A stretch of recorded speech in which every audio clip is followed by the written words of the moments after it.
আমরা আমাদের জীবনে যেরকম শিক্ষার দরকার, পাশাপাশি খেলাধুলারও আমাদের দরকার। আমরা ক্ষুধার প্রয়োজনে যেরকম খাদ্য খাই, আমাদের শরীরে স্ট্রেংথ ঠিক রাখার জন্য, শরীরকে মজবুত রাখার জন্য সাথে সাথে ব্যায়ামও দরকার। এই খেলাধুলার মধ্য দিয়ে আমরা এই অভাবটা আমরা পূরণ করতে পারি। যেমন আনন্দ উপভোগ, একাধারে লেখাপড়া করলেও সেই লেখাপড়া মনে রাখা যায় না, মন স্থির থাকে না। কিন্তু সংস্কৃতির মধ্য দিয়ে খেলাধুলা, গান, গজল এগুলোর মধ্যে নিজের চিত্ত বিনোদনের মধ্য দিয়ে নিজকে বিকাশ ঘটানো যায়। লেখাপড়া শিখে যেমন ডাক্তার, ইঞ্জিনিয়ার, সাহিত্যিক, কবি হওয়া যায়। দারুল আরকাম একাডেমি কর্তৃক আয়োজিত এই সাংস্কৃতিক অনুষ্ঠানের মধ্য দিয়ে এই মাদ্রাসার একটা বিকাশ ঘটাবে এবং এলাকার সুনাম অর্জন করবে। একদিন যেন আমরা গর্ব করতে পারি এখানে যে এই প্রতিষ্ঠান একটা উজ্জ্বল নক্ষত্রের মতো হবে। এখানে শিক্ষার দিকে আজকে শিক্ষার মান আপনারা নিজেরাই উপভোগ করতেছেন।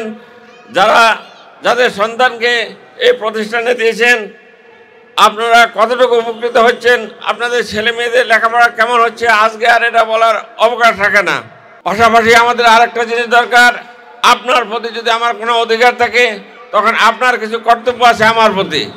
সেটা হলো আজকের এই প্রতিষ্ঠানের পরিচালক, প্রধান শিক্ষক, প্রিন্সিপাল, উনি যে নিরলসভাবে পরিশ্রম করতেছে আর তার বিনিময়ে ছেলেদের যে সুশিক্ষা হচ্ছে এবং তাদের যে মানসিক বিকাশ ঘটছে, তারা যে সুশিক্ষা অর্জন করতে পারছে, এটা পাশাপাশি আপনারা অন্যান্য গার্ডিয়ান এবং অন্যান্য যাদের বাচ্চা আছে তাদের সাথে আলাপ করে এটা প্রকাশ করা আমি মনে করি দরকার। এটা আপনাদের কর্তব্য। আপনি আপনার ছেলেকে মানুষ করলে হবে না, পাশাপাশি মনে করেন আপনার রুমের পাশে যদি আরেকটা ছেলে থাকে, সেও যদি আদর্শ উদ্বুদ্ধ হয়, এই মাদ্রাসায় যদি লেখাপড়া করে, তাহলে তারও বিকাশ ঘটবে।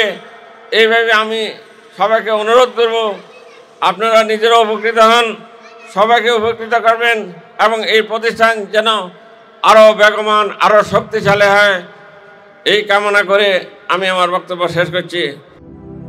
দারুল আরকাম একাডেমি, ইসলামিক ও আধুনিক জ্ঞানের সমন্বয়।